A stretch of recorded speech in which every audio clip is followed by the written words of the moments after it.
169 196 এর বর্গমূলকে কত দিয়ে গুণ করলে গুণফল 1 হবে? তাহলে এটার বর্গমূলটা আগে করি।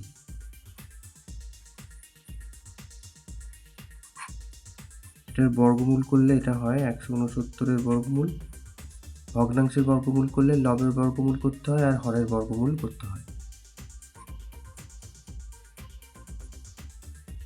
এর বর্গমূল করলে 13 হবে আর এর বর্গমূল করলে 14 হবে।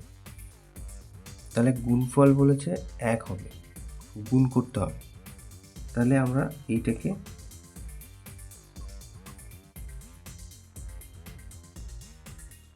এককে এটা দিয়ে ভাগ করব। তাহলে 1 গুণ এই ভাগ চিহ্ন গুণ চিহ্ন করে উল্টে দিলাম, তাহলে হয়ে গেল 14 13। তার মানে 1 পূর্ণ 1 এর 13। তাহলে এই 1 পূর্ণ 1 এর 13 দিয়ে যদি গুণ করি তাহলে গুণফল 1 হবে। তাহলে এটাই উত্তর। অতএব 1 পূর্ণ 1 এর 13 দিয়ে